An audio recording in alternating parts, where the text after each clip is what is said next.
साथींनो, जय भीम, जय ज्योती, जय सावित्री, जय फातिमा, जय शाहू, उलगुलान हुलजोहार, जय संविधान आणि सबरंगी सलाम. आज आपण जो सावित्रीबाई फुले जयंतीच्या निमित्ताने एक डिजिटल महोत्सव घ्यायचा ठरवलं, त्याच्यामध्ये आपण 7 दिवस वेगवेगळ्या विषयांवर बोलणार आहोत. मगाशी आपण सावित्रीबाई फुले यांचा पुतळा हटवण्याच्या संदर्भातली जी घटना यवतमाळला घडली, त्याच्याबद्दल आपण काही जणांच्या मुलाखती ठेवल्या होत्या. पण तिथे पण अचानकपणे आपल्या एका मैत्रिणीला अचानकपणे हॉस्पिटलमध्ये ऍडमिट करावं लागलं. पण तरी सुद्धा आपल्यासोबत तिथे 28 तारखेपासून उपस्थित असलेल्या प्रमोदिनी रामटेके आपल्यासोबत जुळल्या आणि त्यांनी संपूर्णतः सविस्तर वृत्तांत सांगितला. आता आपल्यासोबत प्राध्यापक श्रावण देवरे जुळलेले आहेत. प्राध्यापक श्रावण देवरे तुम्हाला सर्वांना माहिती आहे, बहुजन संघटकला ते खूपदा येऊन गेलेले आहेत. आता नुकतंच एक खूप महत्वाचं पुस्तक देवरे सरांनी सर्वांच्या समोर आणलेलं आहे, जे त्यांचे जुने पण लेख आहेत त्याच्यात आणि नवीन पण लेख आहेत.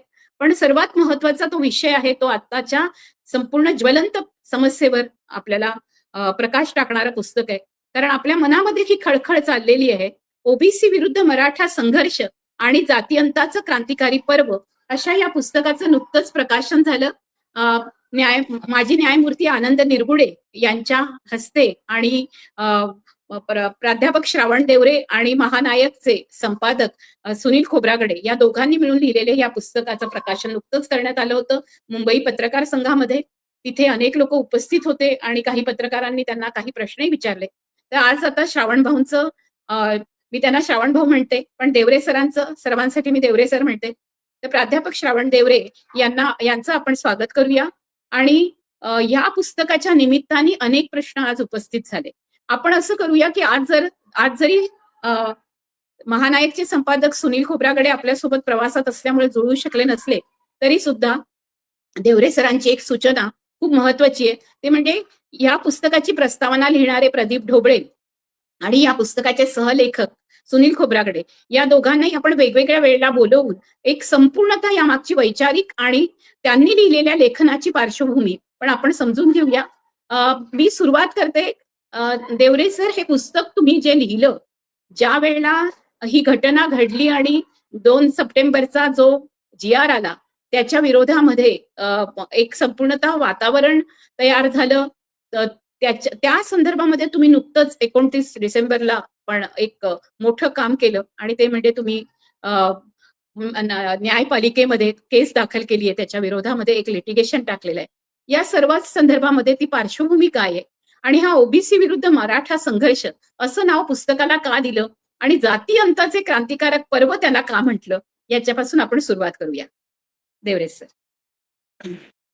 मी प्रथमतः लता मॅडम यांचा मी आभारी आहे की त्यांनी या कार्यक्रमाचं नियोजन करून मला या ग्रंथावर बोलतं करण्याचा त्यांनी प्रयत्न केलेला आहे. तो स्तुत्य आहे.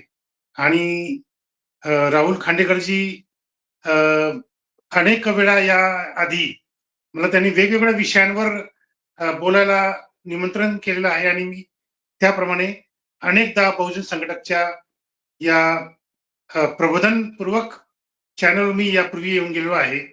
आता आज जो महत्वाचा विषय लताताईंनी घेतला आहे तो म्हणजे ओबीसी विरुद्ध मराठा संघर्ष, जो महाराष्ट्राला गेल्या 25 वर्षापासून भेडसावतो आहे आणि गेल्या 15 वर्षापासून महाराष्ट्राला सतावतो आहे. असा हा विषय गंभीर जो आहे, तो विषय आज लताताईंनी घेतल्यामुळे मी त्यांचा एक आभारी आहे. तर महत्वाचा प्रश्न त्यांनी असा विचारला आहे की ओबीसी विरुद्ध मराठा हा संघर्ष तुम्हाला महत्वाचा का वाटतो आणि त्याच्यावर ग्रंथ लिहिण्या इतपत, म्हणजे केवळ एक ग्रंथ नाही तर आजच्या घडीला दुसरा खंड पण त्याच्यावर तयार आहे. फक्त प्रकाशन करणारे जे काही जबाबदार व्यक्ती आहेत त्याच्यामध्ये माळी विकास मिशनचे अमृतराव काळोगे यांनी गांभीर्याने हा विषय हाताळला आणि ते म्हणाले की तुमचा पहिला खंड आम्ही प्रकाशित करतो. त्याप्रमाणे तो प्रकाशित केला त्यांनी. दुसरा जो खंड आहे तोही प्रकाशित होणार होता, परंतु ऐन वेळेस त्या प्रकाशकांनी कच खाल्ली आणि तो प्रकाशित होऊ शकला नाही. पण अमृतराव काळोखे यांनी जे काही धाडस दाखवलं त्याबद्दल मी त्यांचा प्रचंड ऋणी आहे. कारण ओबीसी विरुद्ध मराठा या संघर्षामध्ये जर भूमिका घ्यायची असेल, फुले शाहू आंबेडकरवादी भूमिका घ्यायची असेल, प्रामाणिक भूमिका घ्यायची असेल, तर खूप संकटांना सामोरं जावं लागतं. दादागिरीला सामोरं जावं लागतं. शिव्यागाळ किंवा आई बहिणीवरून अपमान अशा अनेक संकटातून जावं लागतं जर प्रामाणिकपणे फुले शाहू आंबेडकरवादी भूमिका घेतली तर. आणि या भीतीपोटी मराठा समाजाच्या या दादागिरीपोटी त्यांच्या भीतीपोटी किंवा त्यांनी जे महाराष्ट्रामध्ये आजपर्यंत अनेकांना प्रामाणिक भूमिका घेतल्याबद्दल त्यांनी अनेकांना जी मारहाण केलेली आहे त्याच्यामध्ये डॉक्टर्स आहेत, वकील साहेब, इंजिनियर्स आहेत, विचारवंत आहेत, कार्यकर्ते आहेत. काही लोकांना त्यांनी जीवे मारलेला आहे. काही लोकांना घरावर हल्ले करून त्यांना नुकसान पोहोचवलेलं आहे. काही लोकांचे व्यवसाय त्यांनी उद्ध्वस्त केलेले आहेत, जाळपोळ करून उद्ध्वस्त केलेले आहेत. तर मराठ्यांच्या या दादागिरीला घाबरून काही फुले शाहू आंबेडकरवादी माणसं ही नाईलाज असतो त्यांनी मराठ्यांच्या आरक्षणाला पाठिंबा दिला, जरांगीला पाठिंबा दिला. त्याच्यामध्ये दलित नेते आहेत, फुले शाहू आंबेडकरांचे नाव घेणारे दलित कार्यकर्ते आहेत, दलित विचारवंत आहेत. हे केवळ घाबरून, बाकी दुसरं काही कारण नाही की आपल्यावर अटॅक होईल, आपल्या घरावर हल्ला होईल, या भीतीपोटी या दलित ओबीसी कार्यकर्त्यांनी जरांगीला पाठिंबा दिला आणि त्यांच्या मराठा आरक्षणालाही पाठिंबा दिला आणि त्यांच्या 2 सप्टेंबरच्या GRलाही पाठिंबा दिला आणि त्यांच्या सगळे सोयरे या भूमिकेला पण पाठिंबा दिला. तर एखाद्या विशिष्ट सत्ताधारी देवरे सर, सगळे सोयरे आणि हाच शब्द घेऊन तुम्ही जे खूप महत्वाची भूमिका मांडली, आता आरक्षण हा विषय आला आणि जरांगे हा विषय आला आणि मराठ्यांनी हे आरक्षण मागितलंय, तर आतापर्यंत मराठ्यांना किती आरक्षण मिळालंय आणि सगळे सोयऱ्यांना त्यांनी खरंच आरक्षणामध्ये घालावं का? इथे याच्यावर तुम्ही थोडा प्रकाश टाका. बघा, सगळे सोयरे हे एक प्रकारचं एक फार मोठं षडयंत्र आहे. परंतु ते एकूण षडयंत्राच्या शेवटच्या टप्प्यामध्ये आलं. पहिल्याने या षडयंत्राच्या पहिल्या भागामध्ये त्यांनी असा प्रयत्न करून बघितला की मराठ्यांना मराठा म्हणून किंवा क्षत्रिय म्हणून किंवा जमीनदार वतनदार सत्ताधारी जात म्हणून आरक्षण देण्याचा प्रयत्न केला. त्यांना मराठा म्हणून आरक्षण देण्याचा प्रयत्न केला. परंतु संविधानात ते कुठेही नियमात बसत नसल्यामुळे तो त्यांचा प्रयत्न फसला. सुशील कुमार होते, थोडा आवाज कट होतोय. मुख्यमंत्री त्यांना मुख्यमंत्री बनवलं होतं कारण त्यांना 2004 मध्ये निवडणुका होत्या.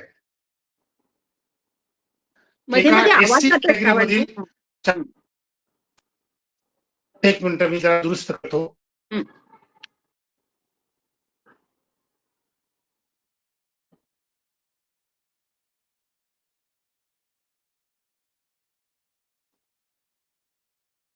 थोडा खंड पडला असला तरी आता लगेच जॉईन होते. तर पहिल्यांदा त्यांनी कुणबी मराठा, मराठा कुणबी मराठा अशी सर्टिफिकेट देऊन सगळ्या मराठ्यांना ओबीसीचं आरक्षण देण्याचा प्रयत्न केला.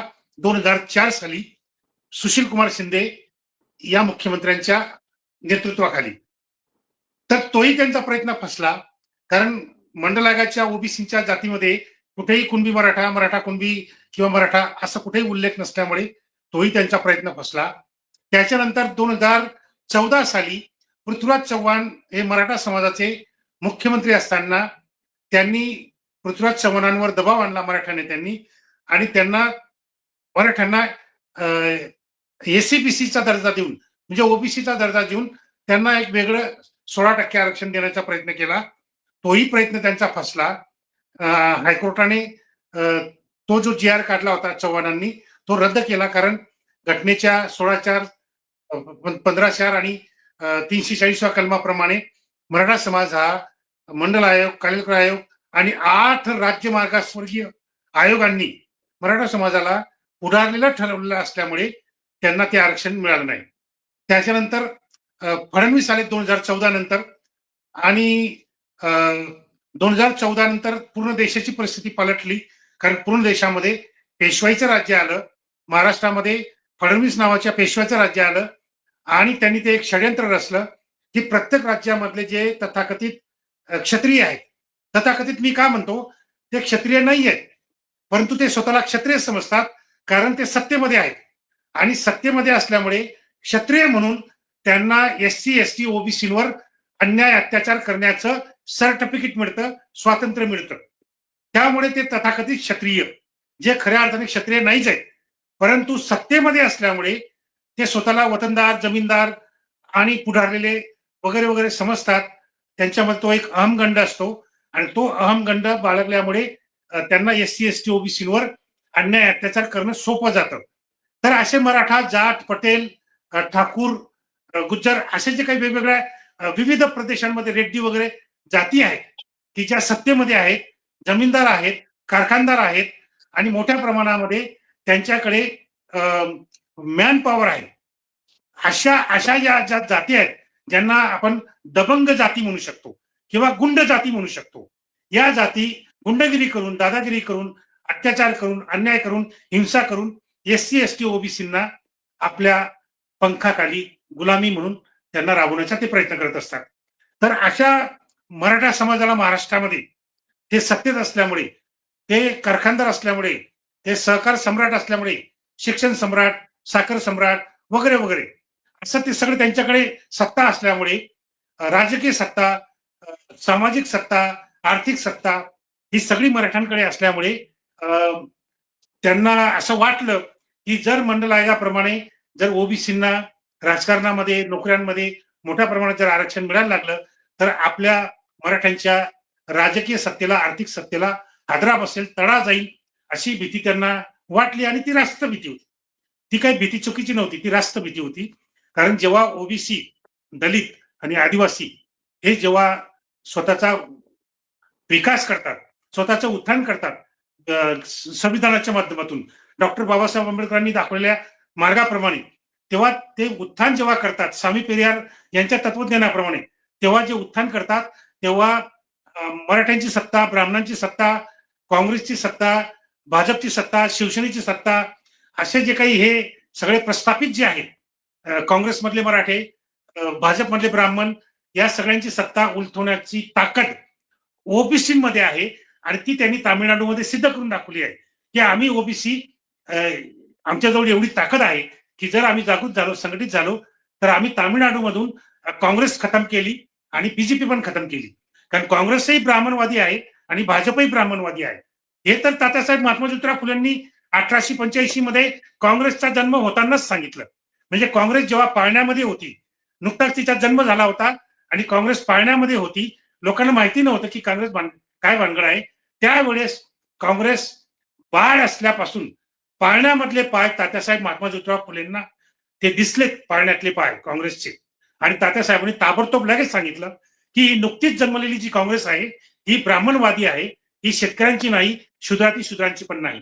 त्यामुळे तामिळनाडू मधल्या स्वामी पेरियार यांनी, की जे खरोखर तात्यासाहेब महात्मा फुलेंच्या विचारांपासून प्रेरणा घेऊन त्यांनी अब्राह्मणवादाची तिथे मांडणी केली आणि त्याप्रमाणे त्यांनी तिथं शूद्रांना मुख्यतः ओबीसींच्या नेतृत्वाखाली तामिळनाडूमध्ये राजकीय क्रांती केली, सामाजिक क्रांती केली, सांस्कृतिक क्रांती केली. आणि तामिळनाडूमध्ये आज गेल्या 55-60 वर्षापासून काँग्रेसही खतम झाली आहे आणि भाजपही खतम झाली आहे. RSSचं तिथं बिवार सुद्धा नाही. तर ही ओबीसीची ताकद जी आहे तामिळनाडूमधली, ही पूर्ण देशामधल्या ओबीसीमध्ये येऊ शकते आणि पूर्ण देशातून काँग्रेस खतम होऊ शकते, भाजप खतम होऊ शकते, शिवसेना खतम होऊ शकते, राष्ट्रवादी काँग्रेस खतम होऊ शकते. ही रास्त भीती प्रस्थापित ब्राह्मण मराठ्यांच्या मनात असल्यामुळे त्यांनी ओबीसीचं आरक्षण नष्ट करण्याचा चंग बांधला आणि अनेक प्रयत्न केल्यानंतर जेव्हा ते सगळे प्रयत्न फसतात तेव्हा सगळे सोयरे या शब्दाचा ते आधार घेतात. आता सगळे सोयरेमध्ये एससी, एसटी, ओबीसीच्या आरक्षण मध्ये जेव्हा तुम्ही प्रमाणपत्र घ्यायला जातात तेव्हा प्रमाणपत्र घेताना आपल्याला वंशावळी दाखवावी लागते आणि ती वंशावळी असते पितृसत्ताक, म्हणजे वडिलांकडून आलेली वंशावळ. तर कोणत्याही माणसाला भारतीय समाजामध्ये, भारताच्या जाती व्यवस्थेमध्ये कोणत्याही माणसाची जात ही त्याच्या बापाकडून येते, आईकडून येत नाही. त्यामुळे बापाच्या वंशावळीतून जी जात आलेली असेल ती त्याची जात पक्की होते आणि ती जात एससी मध्ये आहे, एसटी मध्ये आहे किंवा ओबीसी मध्ये आहे, त्याप्रमाणे त्याला आरक्षण मिळत असतं. आता याच्यामध्ये फडणवीस सरकारने आणि शिंदे सरकारने जो नालायकपणा केलेला आहे, तो नालायकपणा हा आहे की त्यांनी पितृवंशक सत्तावळी वंशावळी ऐवजी त्यांनी सगळे शौर्य शब्द जरांगेच्या दबावाखाली स्वीकारला. आणि सगळे शौर्य म्हणजे काय, तर सगळे म्हणजे बापाच्या रक्ताच्या नातेवाईक, बापाच्या रक्ताचे नातेवाईक, सगळे, सक्के, सक्का भाऊ, चुलत भाऊ, पुतण्या, चुलत बहीण, हे सगळे की ज्यांना आरक्षणाचा फायदा घेता येतो एका व्यक्तीच्या प्रमाणपत्रावरून, एका बापाच्या रक्ताच्या नातेवाईकांकडून जर प्रमाणपत्र मिळालं तर त्याचा आधार घेऊन बाकीच्यांना आरक्षण मिळू शकतं. हे झालं सगळे. सोयरे काय भानगड आहे?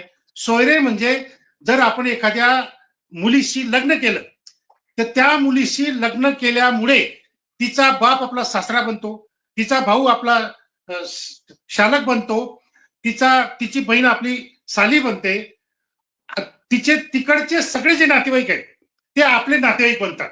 म्हणजे ते सोयरे. सोयरीक म्हणजे लग्न. सोयरिकीमधून जे नातेवाईक येतात ते म्हणजे सोयरे, लग्नातून जे नातेवाईक येतात ते म्हणजे सोयरे, आणि बापाच्या रक्तातून जे नातेवाईक येतात ते म्हणजे सगळे.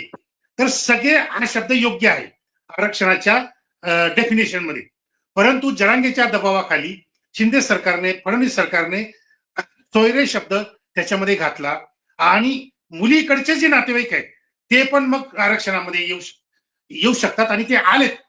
म्हणजे मी उदाहरण तुम्हाला देतो की जरांगे नावाच्या एका माणसाचा मुलगा, म्हणजे जरांगेचा मुलगा जर उद्या अमेरिकेत गेला आणि त्याने तिथे जर गोरी बायको केली, अमेरिकेची किंवा इंग्लंडची, युरोपियन गोरी बायको केली, तर जरांगे काय सांगेल की माझा मुलगा हा मराठा आहे, त्याची ओरिजिनल जात कुणबी आहे आणि तो आता ओबीसी आरक्षण भारतात घेतो आहे, तर ट्रम्प साहेबांना मी दम देतो, विनंती नाही.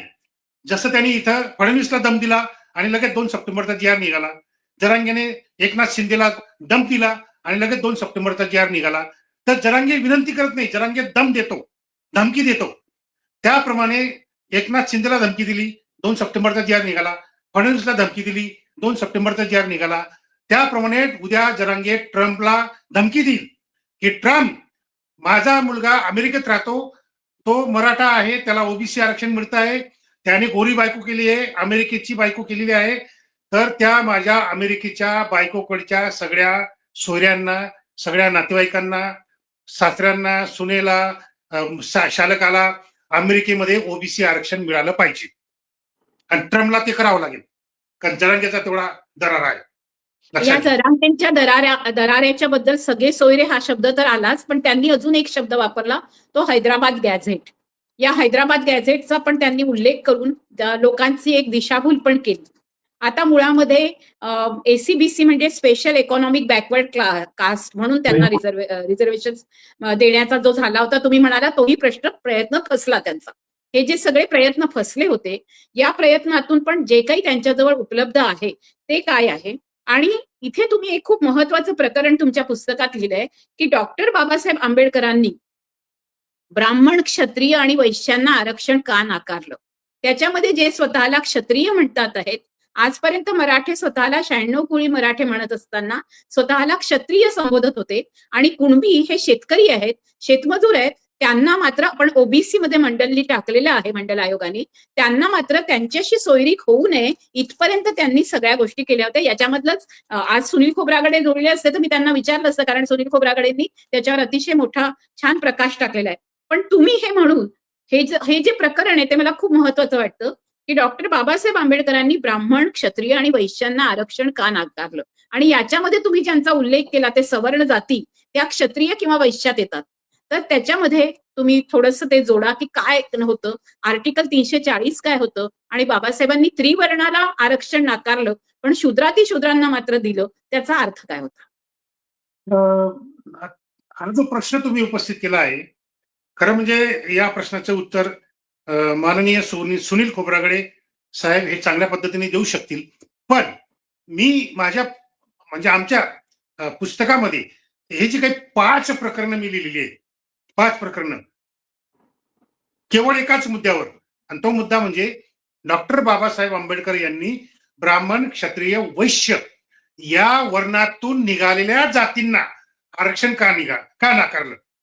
बघा, बाबासाहेब आंबेडकर हे संशोधक होते, अभ्यासक होते, आणि ते प्रत्येक गोष्ट काटेकोरपणे बोलायचे आणि लिहायचे सुद्धा. बघा, मोघमपणे बोलणारा माणूस हा कार्यकर्ता असतो, फार तर अभ्यासक असतो. परंतु बाबासाहेब आंबेडकरांसारखा महापुरुष की जो तत्वज्ञानी आहे आणि जगप्रसिद्ध असे जे काही त्यांनी सिद्धांत मांडलेले आहेत की जे सगळ्या जगाने मान्य केलेले आहेत, असे डॉक्टर बाबासाहेब आंबेडकर जेव्हा एखादा मुद्दा मांडतात तेव्हा तो अत्यंत काटेकोरपणे मांडतात. त्यांनी काटेकोर शब्द काय वापरला आहे? त्यांनी जेव्हा त्यांच्या रायटिंग अँड स्पीचेसच्या 5व्या खंडात पान नंबर 112 वर त्यांनी एक तक्ता काढलेला आहे.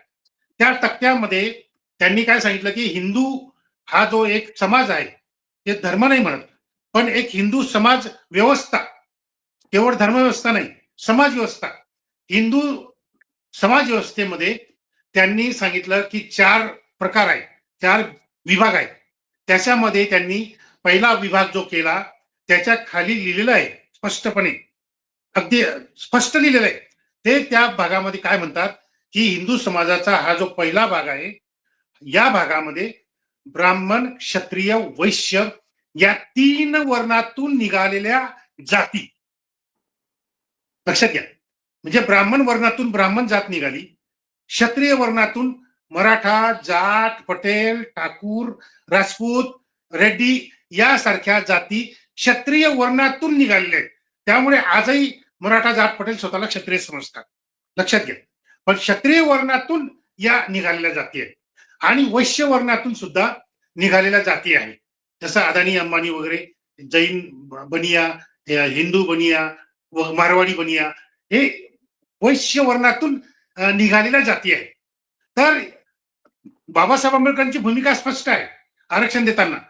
ते काय म्हणतात की आरक्षणामुळे जे मागास आहेत त्यांचं उत्थान केलं, ते विकसित झालेत, ते नियंत्रण प्रत्येक क्षेत्रामध्ये त्यांनी जर निर्णायकपणे प्रतिनिधित्व केलं, रिप्रेझेंटेशन केलं, तर जाती व्यवस्था नष्ट करण्याकडे आपण जाऊ शकतो. कोणामुळे? शूद्र अतिशूद्र, एससी एसटी, त्यासाठी त्यांनी 3 भाग केले, एससी, एसटी, ओबीसी. बघा, हे केवळ राखीव जागेसाठी सुव्यवस्था म्हणून नाही. याच्यामध्ये हे 3 विभाग जे आहेत, एससी, एसटी, ओबीसी आणि ओपन, एकूण 4 विभाग, तर हे सांस्कृतिक दृष्ट्या सुद्धा, सामाजिक दृष्ट्या, आर्थिक दृष्ट्या अशा सगळ्या क्षेत्रामध्ये हे जे विभाग आहेत, एससी, एसटी, ओबीसी आणि ओपन, यांचं कल्चर वेगळं आहे, यांची सामाजिक स्थिती वेगळी आहे, यांची आर्थिक स्थिती वेगळी आहे. तर म्हणून बाबासाहेबांनी केवळ आरक्षण व्यवस्था म्हणून नाही, तर एकूणच या देशाची व्यवस्था म्हणून एससी, एसटी, ओबीसी आणि ओपन असे 4 भाग केलेत.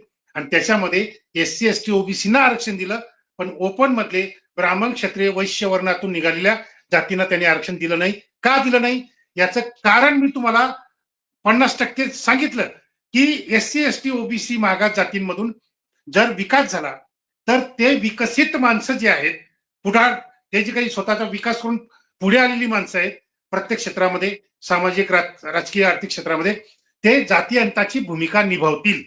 हा डॉक्टर बाबासाहेब आंबेडकरांचा प्रचंड मोठा विश्वास. आणि त्यांना आणखी एक विश्वास काय होता की ब्राह्मण, क्षत्रिय, वैश्य या वर्णातून निघालेल्या जाती, या जातींना जाती व्यवस्थेचा फायदा होत असतो. जाती व्यवस्थेच्या माध्यमातून ते शोषण करून स्वतःची राजकीय, सामाजिक, धार्मिक सत्ता पक्की करत असतात. त्यामुळे ब्राह्मण, क्षत्रिय, वैश्य या वर्णातून निघालेल्या जातींना जर आरक्षण दिलं, यांना जर आरक्षण दिलं, ब्राह्मण क्षत्रिय वैश्य वर्णातून निघालेल्या जातींना, म्हणजे जाट पटेल मराठा ब्राह्मण व्यापारी वगैरे वैश्य वगैरे यांना जर आरक्षण दिलं, तर हे आरक्षणाचा फायदा घेऊन जाती व्यवस्था अधिक मजबूत करतील. जाती व्यवस्था नष्ट नाही करणार, बरोबर. जाती व्यवस्था अधिक मजबूत करतील, कारण जाती व्यवस्था त्यांना फायदा पोहोचवते आणि जाती व्यवस्था एससी एसटी ओबीसीचं नुकसान करते.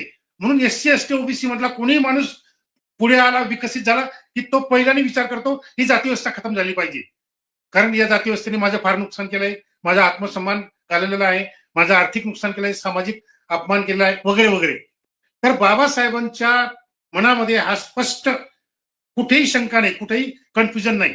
त्यांनी स्पष्टपणे समाजाची विभागणी केली आणि ब्राह्मण क्षत्रिय वैश्य वर्णातून निघालेल्या जातींना त्यांनी आरक्षण नाकारलं आणि बाबासाहेबांनी हा जो उद्देश ठेवून संविधान लिहिलं, तो उद्देश नंतर खरा ठरला. खरा ठरला म्हणजे आता सुनील खोब्रागडे साहेबांनी काय सांगितलं, की कुणबी जातीतून, शेतकरी जातून, शेतकरी म्हणजे वरचढ शेतकरी जात. कॉम्रेड शरद पाटील कुणब्यांसाठी काय शब्द वापरतात? वरचढ शेतकरी जात. लक्षात घ्या, म्हणजे हा शब्द फार महत्वाचा आहे. वरचढ शेतकरी जात. वरचढ शेतकरी जात जर कुणबी असेल, तर मग वरचढ नसलेल्या शेतकरी जाती कोण आहेत?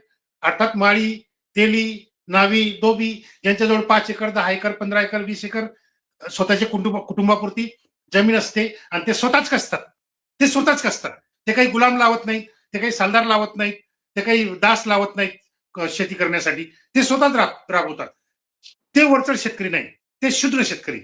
पण कुणबी हा जो शेतकरी आहे, हा वरचढ शेतकरी आहे, की ज्याच्याजवळ वाजवीपेक्षा जास्त जमीन आहे, परंतु तो कुणबी आहे. तो राबतोय स्वतः, इतरांना, सालदारांना घेऊन, मजुरांना घेऊन, दासांना घेऊन स्वतःही राबतोय, तो कुणबी. तर या कुणबी जातीमधून मध्ययुगीन काळामध्ये मुसलमान राजवटी आल्यात, पोर्तुगीज राजवटी आल्यात. तर या आक्रमणकारी मुसलमान राजवटींनी आपली सत्ता प्रस्थापित करण्यासाठी या कुणबी मधले जे दबंग शब्द, म्हणजे दुसऱ्या अर्थाने म्हणायला गेलं तर कुणबी जातीतले काही गुंड जमीनदार, काही गुंड वतनदार, गुंड प्रवृत्तीचे वतनदार, यांना त्यांनी हेरलं, त्यांना सरदार केलं, त्यांना सेनापती बनवलं, त्यांना वतन दिली, त्यांना जमिनी दिल्यात, त्यांना ताकद दिली, सत्तेची शक्ती दिली आणि सगळ्यात महत्वाचं म्हणजे या मुसलमान राजांनी या कुणबी मधल्या गुंड वतनदारांना, जमीनदारांना स्वतंत्र सैन्य ठेवण्याचं स्वातंत्र्य दिलं. म्हणजे हे जे वतनदार, जमीनदार जे होते, ज्या मुसलमानांमुळे शेती मिळाल्या, पाटीलकी मिळाली, देशमुखी मिळाली, सरदारकी मिळाली, सेनापती पद मिळालं, तर यांना स्वतःच वेगळं सैन्य ठेवण्याची परवानगी दिली. त्याच्यामुळे काय झालं, की गुंडगिरी करण्यासाठी सशस्त्र फौज लागते, बंदूकधारी, तलवारधारी, धनुष्यबाणधारी अशी सशस्त्र फौज लागते मोठ्या प्रमाणात गुंडगिरी करण्यासाठी. आणि ती गुंडगिरी फौज बाळगून त्यावेळीच्या मुसलमान राजवटीमधल्या मुसलमानांच्या कृपेने झालेले हे सरदार, सेनापती, वतनदार, जमीनदार, पाटील, देशमुख, सरदेसाई, हे सगळे लोक जे होते हे कुणबी जातीतून वेगळे झालेत आणि स्वतःला क्षत्रिय समजायला लागले. मग त्यांनी स्वतःला मराठा म्हणून नंतर डिक्लेअर केलं. आता मराठा शब्द त्यांनी का वापरला? कारण छत्रपती शिवरायांमुळे पूर्ण भारतामध्ये, छत्रपती शिवरायांच्यामुळे त्यांचं जे सैन्य होतं, छत्रपती शिवाजी महाराजांचं जे सैन्य होतं, त्या सैन्यामध्ये न्हावी, धोबी, सुतार, शिंपी, महार, भंडारी, आदिवासी अशा सगळ्या जाती जमातींचे शूद्र, अतिशूद्र जे अपमानास्पद जीवन खेड्यामध्ये घालवत होते, ते सैन्यामध्ये आल्यामुळे त्यांचा सन्मान वाढला आणि मग या शूद्र, अतिशूद्र, तेली, माळी, मराठा, कुणबी, भंडारी या सैन्याने छत्रपती शिवरायांच्यासाठी जीव की प्राण, म्हणजे स्वतःचा जीव सुद्धा ते घालवत. जसं आता जीवाजी महाले आहेत न्हावी समाजाचे, काशीद शिवाजी काशीद आहेत, नंतर मेहतर आहेत, अशी असंख्य उदाहरणं आहेत की ओबीसी मधून, दलितांमधून, आदिवासींमधून जीवाला जीव लावणारे मित्र, पगारी सैनिक नाही. हे छत्रपती शिवरायांचे सैनिक हे पगारी सैनिक नव्हते. पगार तर पोट भरण्यासाठी सगळ्यांना द्यावा लागतो, पण हे सगळे दलित, आदिवासी, ओबीसी सैनिक जे छत्रपती शिवरायांचे होते, ते सल्लागार होते शिवरायांचे, ते मित्र होते शिवरायांचे. बघा, लक्षात घ्या, जोपर्यंत शूद्र, अतिशूद्र सैनिक छत्रपती शिवरायांचे सल्लागार होते, तोपर्यंत स्वराज्य स्थापन होऊन स्वराज्य कायदा आणि सुव्यवस्था व्यवस्थित राबवत होतं. पण ज्यावेळेस छत्रपती शिवरायांनी निर्णय घेतला की माझे सल्लागार आता फक्त ब्राह्मण राहतील, अष्टप्रधान मंडळ, अष्टप्रधान मंडळामध्ये 7 ब्राह्मण होते आणि 1 मराठा होता, मोहिते. शूद्रातिशूद्र सल्लागारांना, दलित, आदिवासी, ओबीसी सल्लागारांना बाजूला करून छत्रपती शिवरायांनी ब्राह्मणांना सल्लागार केल्याबरोबर शिवशाही, शिवाजीराजांचं स्वराज्य नष्ट व्हायला सुरुवात झाली आणि तिचं रूपांतर पेशवाईत झालं. ही सगळ्यात मोठी चूक छत्रपती शिवरायांच्या आयुष्यातील छत्रपती शिवाजी महाराजांनी केलेली सगळ्यात मोठी चूक. आता मोठी माणसं मोठी चूक करतात, ते लहान चूक करत नाही. लहान चूक करणं त्यांना अपमानास्पद वाटतं. ते म्हणतात मी एवढा मोठा राजा आहे, मी मोठी चूक करेल. तर त्यांनी मोठी चूक केली.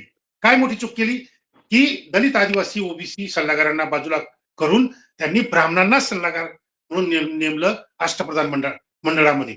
आणि तेच अष्टप्रधान मंडळामधले ब्राह्मण सांगतात की शिवाजी राजे, तुम्ही राजे असलेत तरी तुम्ही शूद्र आहात, तुम्हाला राज्याभिषेक करण्याचा काही एक अधिकार नाही. तर हे सगळं जे काही उलट ब्राह्मणी प्राणायाम जे आहे, तर हे आजही आपण बघतो.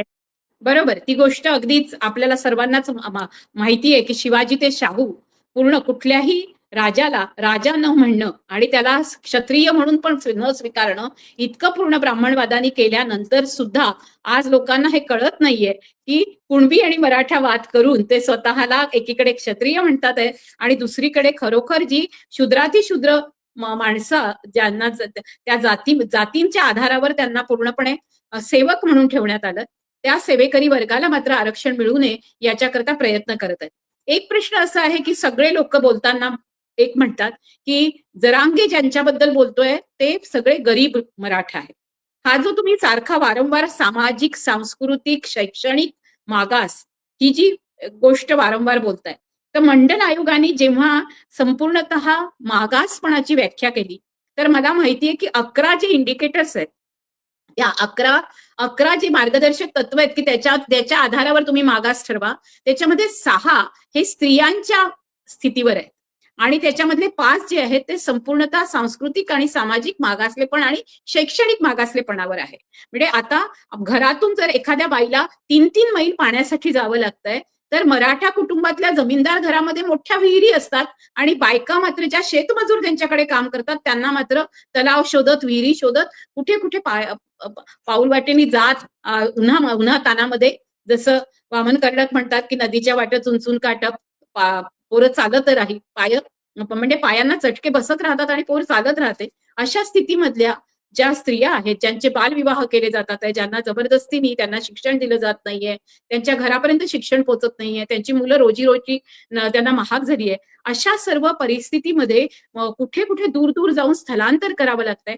हे सर्व निकष आणि सांस्कृतिक तर काहीच त्यांच्या वाट्याला नाहीये कुठलाही. तर हा आणि मात्र ते स्वतः उत्पादन करतात आहेत, उत्पादन निर्मितीत आहेत. असे जे सगळे शूद्र आहेत, त्या शूद्रांच्या आणि अतिशूद्रांच्या जोडीने म्हणजे एससी, एसटी, ओबीसी या सर्वांना एकत्र आपण आणलं. आणि दुसरीकडे तुम्ही म्हणताय तसं मंडल आयोग म्हणतोय तसं मंडल आयोग म्हणजे हा मराठा ब्राह्मण राज्य आणि मराठा ब्राह्मण संगनमत जे आहे त्यांना पूर्णपणे विरोध करणारा मंडल आयोग आहे. हे जे तुम्ही मांडताय ते खूप महत्वाचं वाटतंय मला. या पुस्तकामध्ये तुम्ही त्याची अतिशय सुंदर अशी 4-5 प्रकरणांमध्ये पूर्णतः त्याची मांडणी पण केली आहे. तर ती मांडणी करून मग तुम्ही जरांगे पाटील जे बोलतात आहेत तर ते मराठा आणि ब्राह्मण युतीला किती पोषक आहे याच्याबद्दल थोडं सांगू शकाल का? नाही मॅडम, तुम्ही अत्यंत एक चांगला मुद्दा पुढे आणलेला आहे. तुम्ही जे म्हटलं की कोणती जात, कोणता समाज मागासलेला आहे आणि कोणता समाज मागासलेला नाही याचे निकष जे मंडल आयोगाने ठरवले त्याच्यामध्ये 50% पेक्षाही जास्त निकष हे स्त्रियांच्या संदर्भातले आहेत. हा फार महत्वाचा मुद्दा आतापर्यंत कोणाच्याही लक्षात नाही आला, पण तुम्ही तो मांडल्यामुळे त्याच्यावर आता विचार करण्याची गरज भासलेली आहे. आता हो, खरं म्हणजे एकच मिनिट सांगते, की लोकांना माहिती नाहीये, की मी जो अभ्यास केला टाटा इन्स्टिट्यूट ऑफ सोशल सायन्सेसमध्ये, तर त्याचं नावच असं होतं, की politics of inclusion and OBC formations, political formations in India in Bahujan feminist perspective. त्याच्यामुळे बहुजन स्त्रीवादाच्या दृष्टिकोनातून मी जेव्हा मंडलचा अभ्यास केला, तेव्हा मला मंडल आयोगामध्ये दिसलं, की इथे तर स्त्रियांचे निकष लावले आणि त्याच्याबद्दल आपण काहीच बोलत नाहीये. आणि म्हणून मला माझ्या निबंधाला सुद्धा, माझ्या प्रबंधाला आता बहुजन फेमिनिस्ट रिसर्च म्हणून आणि क्रिटिक म्हणून ती मान्यता मिळाली आहे. तर तुम्ही म्हणता तसा हा मुद्दा खूप महत्वाचा आहे. आणि ह्या 6 निकषांच्या आधारावर मराठा ज्यांच्या बायका मोठ्या मोटरसायकलवर फेटे बांधून आल्या, एक मराठा लाख मराठा म्हणत, आणि त्यांचं संपूर्ण श्रीमंती त्यांनी दाखवत होत्या, त्या आणि आपल्या ओबीसी समाजातल्या कुंभारबाईला, शिंपीबाईला, लवहारबाईला, सुतारबाईला असा वेळ आहे का? आणि असं काहीतरी तिच्या हातामध्ये कुठली संसाधन आहेत का? तिचं जलजंगल जमीन चाललेलं आहे. अशा वेळेला आपण कसा विचार केला पाहिजे याच्याबद्दल आता, कारण इथे आता स्त्रीवादी मांडणी पण येईल, जे तुम्ही पण मांडता. शरद पाटलांच्या संपूर्ण मांडणीशी तुमचं जे संपूर्णतः एक पूर्ण नातं आहे, किंवा तुम्ही जनार्दन पाटील आणि यांच्या बरोबर जे काम केलंय मंडल आयोग लागू करण्याच्या संदर्भातल्या चळवळीमध्ये, तुम्ही नागेश चौधरीने जो पुढाकार घेतलाय, ही खूप मोठी गोष्ट आहे. आणि अनेक लोकांना हे माहिती नाही, की किती सुरुवातीपासून तुम्ही या सर्व आंदोलनात आहात. तर त्या अनुषंगाने सौत्रांतिक मार्क्सवादी फुले शाहू आंबेडकरांच्या दृष्टिकोनातून स्त्रीवादी पद्धतीने आपण मंडल आयोगाकडे कसं बघू, याच्याबद्दल थोडा प्रकाश टाका. नाही, खरंच म्हणजे काय झालंय, की आपण एक गोष्ट आपण मान्य केली पाहिजे, की आत्ताचा जो समाज आहे तो पुरुष सत्ताक व्यवस्था असलेला समाज आहे. त्यामुळे कोणी कितीही पुरोगामी असेल, कोणी कितीही क्रांतिकारक असेल, तरी पुरुष सत्ताक विचार जे आहे, की पुरुष सत्ताक प्रवृत्ती जी आहे, किंवा पुरुष सत्ताक जे संस्कार झाले माणसावर, हे नकळतपणे, म्हणजे इच्छा नसताना नकळतपणे ते व्यवहारामध्ये येत असतात. आता तुम्हाला इतरांचं उदाहरण काय सांगायचं, मी माझंच उदाहरण सांगतो, की कधी कधी माझ्याकडून सुद्धा या चुका होतात, की परवाचा जो आपला कार्यक्रम झाला तिथे मी सगळ्या पुरुषांना स्टेजवर बोलवलं, आणि तुम्ही पहिल्या क्रमांकाचे वक्ते असून सुद्धा मला तुमचं नाव लवकर लक्षात आलं नाही, आणि सगळ्यात शेवटी मग तुम्हाला स्टेजवर बोलवावं लागलं. आता ही जी काही पुरुष सत्ताक मानसिकता आहे, ही तर तात्यासाहेब महात्मा ज्योतिराव फुलेंना पण चुकली नाही. ती त्यांच्याही डोक्यामध्ये कुठेतरी होती, पुरुष सत्ताक संस्कृती. आणि म्हणून काही लोकांनी प्रश्न निर्माण केलेत, की तात्यासाहेब महात्मा फुले एवढे स्त्रीमुक्तीवादी असताना सुद्धा त्यांनी निर्मिकाला पुरुष मानलं, मग स्त्री का नाही होऊ शकत निर्मिक? असा साधा प्रश्न उपस्थित होऊ शकतो. आणि तो तात्यासाहेब महात्मा ज्योतिराव फुलेंच्या उणिवाबद्दल आपण त्याच्यावरही आपण बोललं पाहिजे, की तात्यासाहेब महात्मा ज्योतिराव फुलेंनी स्वतःला एवढं स्त्रीमुक्तीवादी म्हणताना सुद्धा ते निर्मिकाला पुरुष मानतात, स्त्री का मानत नाही? स्त्री निर्माती होऊ शकत नाही का? स्त्री निर्मिक होऊ शकत नाही का? तर सगळेच महापुरुष, अगदी डॉक्टर बाबासाहेब आंबेडकर सुद्धा पुरुष सत्ताक प्रवृत्तीला बळी पडलेले आहेत. त्यांनी जेव्हा रमाईनंतर दुसरी पत्नी केल्यानंतर, आता अनेक लोक काही कारण देतात, त्यांची तब्येत बरी नव्हती, अमुक नमुक, पण हे काही कारण होऊ शकत नाही. तर सांगायचा माझा उद्देश असा आहे, स्वामी पेरियारबद्दल सुद्धा अनेक लोक प्रश्न विचारतात, की स्त्रियांच्या बाबतीमध्ये ते कमी पडले म्हणून. मला एक आश्चर्य असं वाटतं, की कालेलकर आयोगाने स्त्रियांसाठी आरक्षण दिलं, पण मंडल आयोगाने दिलं नाही. वास्तविक कालेलकर आयोगाने कसल्याही कसोट्या तयार केलेल्या नव्हत्या. त्यामुळे पुरुषांच्या कसोट्या, स्त्रियांच्या कसोट्या असं काही नव्हतं ओबीसी ठरवताना. पण मंडल आयोगाने जाणीवपूर्वक 11 कसोट्या ठरवल्या, आणि त्याच्यामध्ये निम्म्यापेक्षा जास्त कसोट्या स्त्रियांच्या संदर्भातल्या होत्या, स्त्रियांच्या कष्टाबद्दलच्या होत्या, स्त्रियांच्या शुद्रत्वाबद्दल होत्या, किंवा त्यांच्या अपमानास्पद जीवनबद्दल होत्या. तरी सुद्धा मंडल आयोगाने स्त्रियांसाठी आरक्षण ठेवलं नाही वेगळं. ही फार मोठी चूक आहे. आणि एकूणच पुरुष सत्ताक समाज व्यवस्थेचा त्याच्यामध्ये मोठा दोष आहे. व्यक्तीचा तर दोष आहेच, पण ती व्यक्ती ज्या संस्कारात वाढली तिचाही दोष आहे. तर सांगायचा माझा उद्देश असा आहे, की तुम्ही जो प्रश्न उपस्थित केला, की ओबीसी स्त्रिया, दलित स्त्रिया, आदिवासी स्त्रिया पुरुषांच्या खांद्याला खांदा लावून शेती करतात, खळ्यामध्ये धान्य उपनवतात आणि कुठेही त्या पुरुषांपेक्षा कमी पडत नाही.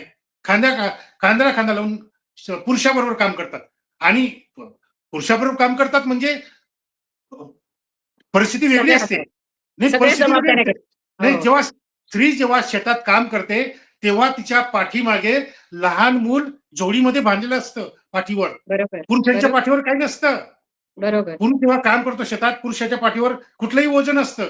पण स्त्रीच्या पाठीवर त्या लहान बाळाचं ओझं असतं किंवा जर लहान बरोबर, बाळ त्या झोळीमध्ये टाकलं असेल, तर तिचं अर्ध चित्त त्या झोळीकडे असतं, की माझं बाळ बरोबर. उठलत तर नाही ना, ते रडत तर नाही ना, त्याला दूध पाजावं लागेल का, त्याला भूक लागली असेल का? तर ही जी काही परिस्थिती आहे, तात्यासाहेब महात्मा फुलेंनी अगदी बरोबर सांगितलंय, की संपूर्ण सृष्टीमध्ये मानव प्राणी श्रेष्ठ आहे. इतर प्राण्यांपेक्षा मानव प्राणी श्रेष्ठ आहे आणि मानव प्राण्यांमध्ये स्त्री आणि पुरुष यांच्यामध्ये स्त्री श्रेष्ठ आहे. हे तात्यासाहेबांनी तर अगदी स्पष्टपणे मांडलेलं मत आहे आणि ते वैज्ञानिक दृष्ट्या खरं ठरलेलं मत आहे. विज्ञानाने पण ते सिद्ध केलं आहे, की पुरुषापेक्षा स्त्री श्रेष्ठच आहे. म्हणजे तात्यासाहेबांनी आपल्याला 200 वर्षापूर्वी सांगितलं. तर माझा सांगण्याचा मुद्दा असा आहे, की तुम्ही जो पुढचा मुद्दा उपस्थित केला मॅडम, तो म्हणजे जरांगेने हे सिद्ध करावं, की मंडल आयोगाने ज्या 11 कसोट्या वापरून स्त्रियांच्या संदर्भामधले सर्वेक्षण करून ओबीसींना मागास ठरवलं. तसं जरांगेने सुद्धा हे सिद्ध करावं, की मराठा समाजातल्या स्त्रियांनी अ, अ, वाईट स्थितीमध्ये किंवा कुठेही कष्टाचं काम सांस्कृतिक न करता सांस्कृतिक, कष्टाचं काम सामाजिक हा सांस्कृतिक, सामाजिक हा मागासले हा पण आहेत. कुठेही नाही, कुठेही नाही. आणि हे कालेलकर आयोगाने सिद्ध केलं, हे मंडल आयोगाने सिद्ध केलं आणि राज्यामधले 8 मागासवर्गीय आयोगांनी हे सिद्ध केलं, की मराठा समाजामधल्या स्त्रियांना अशा प्रकारचं शूद्र जीवन कधी जगावं लागलं नाही, कष्टाचं जीवन जगावं लागलं नाही. मी माझ्या स्वतःच्या गावाचं उदाहरण देतो, की जे मी माझ्या डोळ्यांनी बघितलेलं आहे. माझ्या छोट्याशा खेड्यागावामध्ये, छोटंसं खेडेगाव, तिथे मोठ्या प्रमाणामध्ये कुणबी राहतात, की जे कुणबी स्वतःला मराठा समजतात.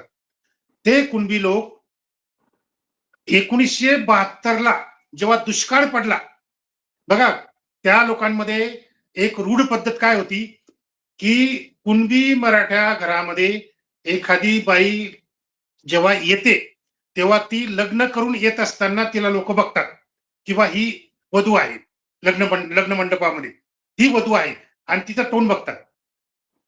गावातले लोक त्या बाईचं, त्या वधूचं तोंड केव्हा बघतात दुसऱ्यांदा, जेव्हा ती मरते आणि तिची प्रेत यात्रा जेव्हा निघते, तेव्हा दुसऱ्यांदा गावातले लोक म्हणतात, अरे ही आहे का? म्हणजे कुणबी मराठा घराण्यामध्ये बाईचं तोंड फक्त दोनदाच दिसतं. एकदा लग्न करून येताना आणि एकदा मरून गेल्यानंतर प्रेत यात्रेमध्ये ते तोंड दिसतं. मधल्या काळामध्ये बाई घराबाहेर पायरीवर सुद्धा येत नाही आणि नाईलाज असतो, जर यावं लागलं पायरीवर किंवा अंगणामध्ये, तर घुंगट, असा पूर्ण घुंगट घालून यावं लागायचं. तर 1972च्या दुष्काळामध्ये जेव्हा गावाच्या गावं ओसाळ व्हायला लागली आणि पोट भरण्यासाठी सगळेच लोक रोजगार हमीच्या कामावर जायला लागलेत, त्यावेळेस या कुणबी मराठा जातीतल्या या स्त्रिया घराबाहेर निघाल्यात, हातात कुदळ फावडत तगारी घेऊन निघाल्यात आणि रोजगार हमीच्या कामावर या कुणबी मराठ्यांच्या बाया काम करत होत्या.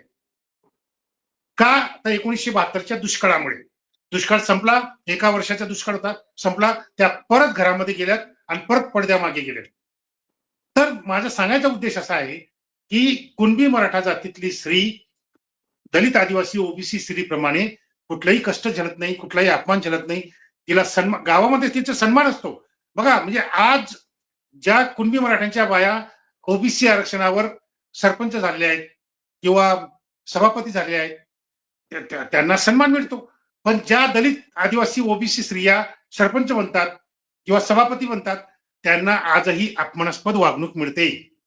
त्यांच्या नवऱ्यांना त्या मराठा कुणबी पाटलाच्या घरी जाऊन गुलामी करावी लागते, त्यांच्या घरी जाऊन फाईल घेऊन जावी लागते, त्यांना दाखवावी लागते, त्यांची मंजुरी घ्यावी लागते आणि मग ती फाईल तो घरी आणतो. दलित, आदिवासी, ओबीसी बाईचा नवरा ती घरी आणतो आणि मग बाईची सही घरात घेतो.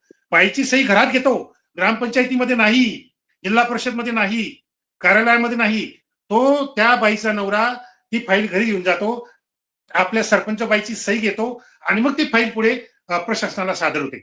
म्हणजे आजची दलित आदिवासी ओबीसी बाई सरपंच बनून सुद्धा तिला कार्यालयात बसण्याचा अधिकार नाही, तिला सगळ्यांच्या समोर सही करण्याचा अधिकार नाही, चप्पल स्वतःचं मत. घालण्याचा पण अधिकार नाही, चप्पल घालण्याचा पण अधिकार नाही, चप्पल घालण्याचा अधिकार नाही, येस येस येस, अजूनही काही नाव आहे. झेंडा वंदन करण्याचा अधिकार नाही, झेंडा नाही फडकवण्याचा अधिकार नाही. नाही, एक काही बायांनी केला प्रयत्न, पण त्यांना जी काही प्रचंड मारहाण करण्यात आली गावामधल्या गुंड कुणबी मराठ्यांकडून, ते तर अनेक उदाहरणं तामिळनाडू पासून उदाहरणं आहेत. तामिळनाडूतही उदाहरण घडलेलं आहे आणि बाकीच्या आपल्या राज्यांमध्ये अनेक उदाहरणं घडलीत. आपण वर्तमानपत्र वाचतो, टीव्ही मीडिया वगैरे बघतो, त्याच्यातही आपल्याला अनेक उदाहरणं दिसतात. तर माझा सांगायचा उद्देश असा आहे की ब्राह्मण, क्षत्रिय, वैश्य या वर्णातून निघालेल्या जातींचा जर विकास झाला आरक्षणाच्या माध्यमातून, राजकीय माध्यमातून, सामाजिक आर्थिक माध्यमातून, ते कारखानदार झाले, भांडवलदार झालेत, तर त्यांचा कितीही विकास झाला तरी त्याचा ते डायरेक्ट बेनिफिट जाती व्यवस्थेच्या विकासाला देतात. ते डेव्हलप झाले म्हणजे जाती व्यवस्थेचा विकास होतो, जाती व्यवस्था मजबूत होते. आणि एससी एसटी ओबीसीचा जेव्हा विकास होतो आरक्षणाच्या माध्यमातून, राजकीय माध्यमातून, आर्थिक माध्यमातून, सामाजिक माध्यमातून, जेव्हा एससी एसटी ओबीसीचा विकास होतो तेव्हा जाती व्यवस्था नष्ट करण्याचे मार्ग सापडतात. जाती व्यवस्था नष्ट करण्याकडे आपण वाटचाल करतो. तर हा एक उद्देश मोठा आहे बाबासाहेबांचा. हो, हा जो बाबासाहेबांचा जाती अंताचा पण मुख्य जो उद्देश आहे, तो जाती अंताच्या लढाईमध्येच ते आरक्षण बघत होते. आज तामिळनाडूमध्ये ज्या पद्धतीने 69% आरक्षण मिळालं आणि तुम्ही म्हणताय की राजकीय पातळीवरची जी सत्ता होती ती जातीवादी सत्ता त्यांनी मोडून काढली.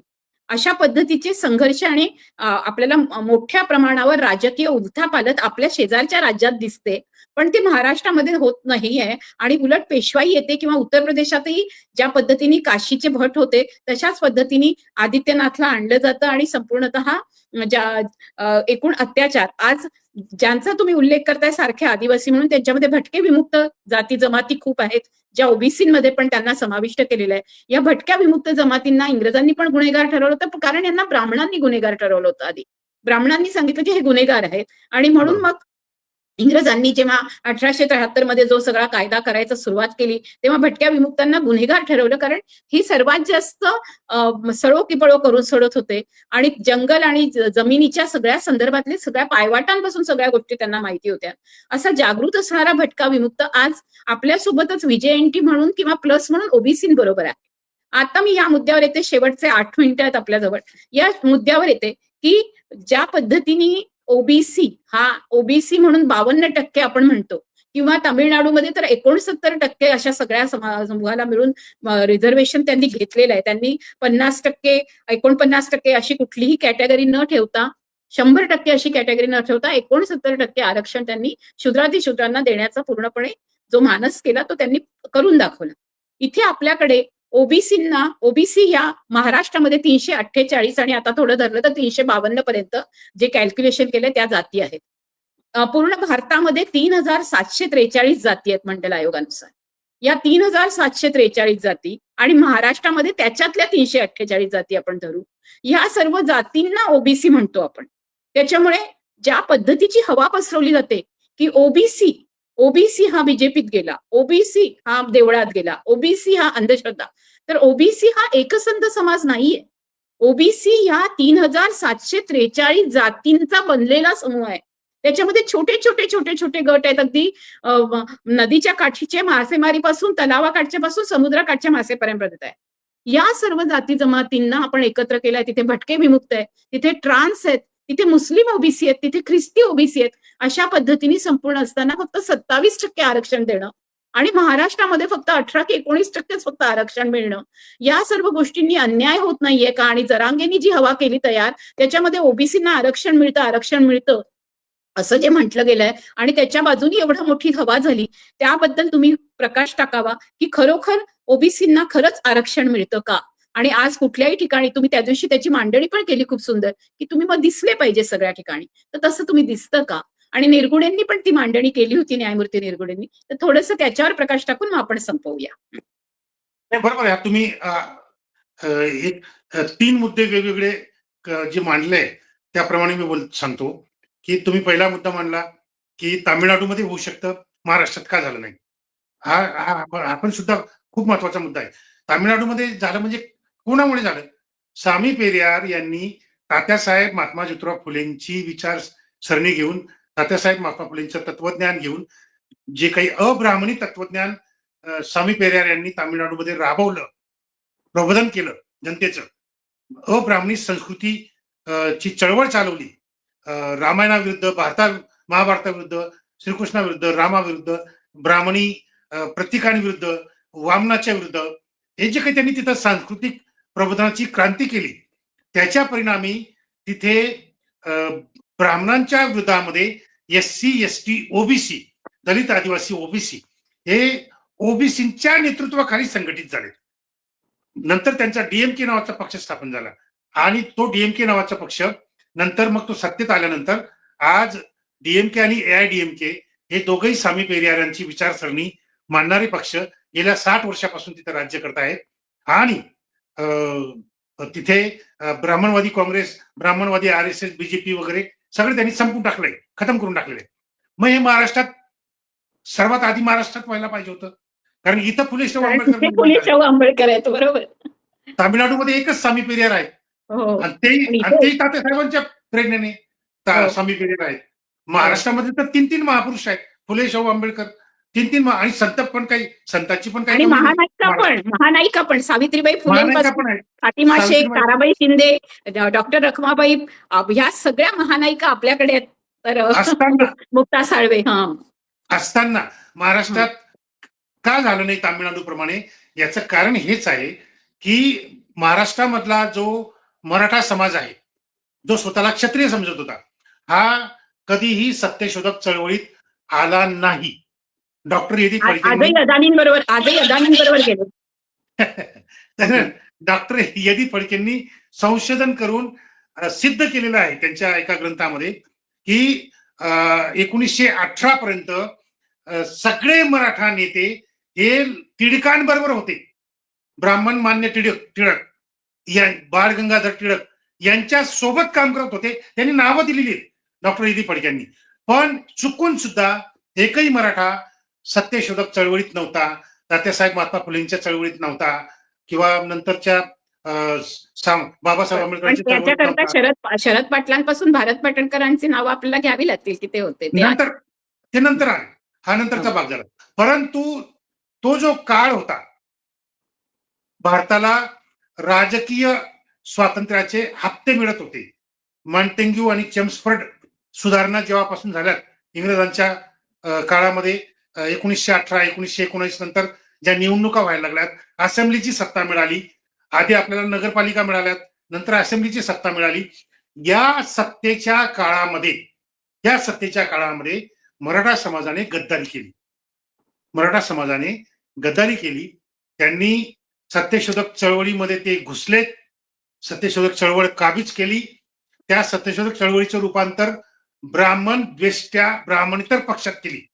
वास्तविक तात्यासाहेब महात्मा फुलेंचा सत्यशोधक चळवळीचा जो विचार होता तो ब्राह्मण द्वेष्टा नव्हता, तो सत्यशोधक होता, समतावादी होता. त्यांच्यासोबत ब्राह्मण लोक पण काम करत होते चळवळीमध्ये तात्यासाहेबांच्या बरोबर. परंतु मराठा समाजाने ही सत्यशोधक चळवळ, समतावादी चळवळ या चळवळीमध्ये घुसून तिच्यावर कब्जा केला. तिचं ब्राह्मणेतर चळवळीमध्ये आणि ब्राह्मणेतर पक्षामध्ये रूपांतर केलं, ब्राह्मण द्वेषामध्ये रूपांतर केलं आणि नंतर ब्राह्मणांकडेच आपला ब्राह्मणेतर पक्ष गहाण टाकून त्यांनी काँग्रेसची युती करून, ब्राह्मणांची युती करून महाराष्ट्राची सत्ता मिळवली.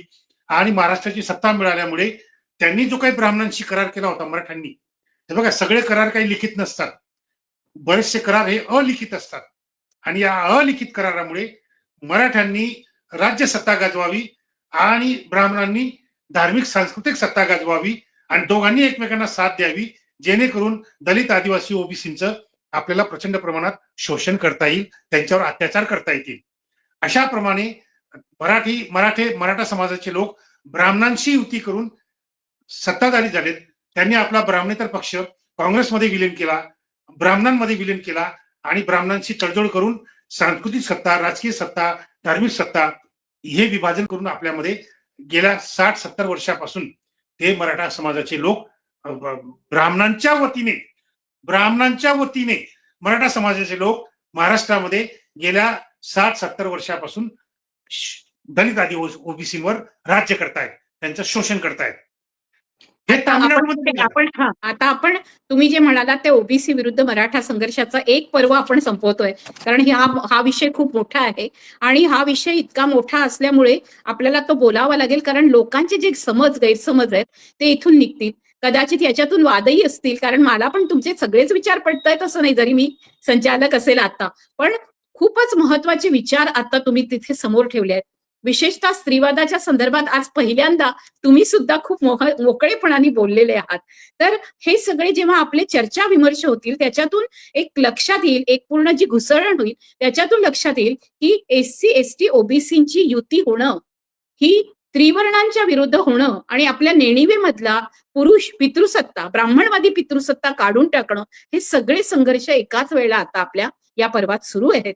तर तुमचे मी आभार तर कसे मानायला पाहिजेत, कारण तुम्ही खूप मोठं काम अंगावर घेतलेलं आहे आणि इतक्या स्पष्टपणे तुम्ही बोलता आहात, तर त्याच्यामुळे शत्रू पण भरपूर निर्माण होतात आहेत. पण एक खूप चांगलं झालं या पुस्तकाने की सुनील खोब्रागडे, प्रदीप ढोबळे आणि श्रावण देवरे या तिघांनी, म्हणून मी म्हटलं की मी चौथी पाहिजे तिथे, कारण तुमची स्त्रीवादाची बाजू त्याच्यामध्ये लंगडी आहे. पण ह्या तीन लोकांनी ज्या पद्धतीने लावून धरलेलं आहे आणि तुम्ही आता त्या CRच्या विरोधामध्ये पण लिटिगेशन दाखल केलेलं आहे, त्याच्याबद्दल मी तुमचं अभिनंदन करते आणि पुढच्या सत्रामध्ये आपण त्या लिटिगेशन बद्दल बोलूया आणि सुनील खोब्रागडेंना आणि ढोबळे सरांनाही आपण बोलवू आणि तुमच्या तिघांचे एकत्र पण चर्चा विमर्श ठेवूया. बहुजन संघटकचे राहुल खांडेकर आणि हा सावित्रीबाई डिजिटल उत्सव आपण जो करतो आहोत, त्याला सर्वांच्या सदिच्छा येतात आहेत. खूप लोक आपल्याला म्हणतायत की ही खूप चांगली सुरुवात केलेली आहे. तर आपण सर्वच जण भेटूया. सावित्रीबाई फुलेंचा पुतळा हटवल्याबद्दल महाराष्ट्र शासनाचा पुन्हा एकदा निषेध करतोय आपण आणि हो अगदी, आणि म्हणून सावित्रीबाई फुले या आपल्या अस्मिता आहेत, ह्या आपल्या अस्तित्वाचा प्रश्न आहे, आपल्या शिक्षणाचा ज्ञानाचा प्रश्न आहे. तर सावित्रीबाई फुले ही फक्त मूर्ती नाहीये, तर ती आपली स्फूर्ती आहे, असं म्हणून आपण इथे थांबूया. त्या प्रेरणादायी महात्मा ज्योतिराव फुले आणि सावित्रीबाईंना वंदन करून. जय भीम, जय ज्योती, जय सावित्री, जय फातिमा, जय शाहू, उलगुलान गुल जोहार, जय संविधान आणि सबरंगी सलाम. धन्यवाद.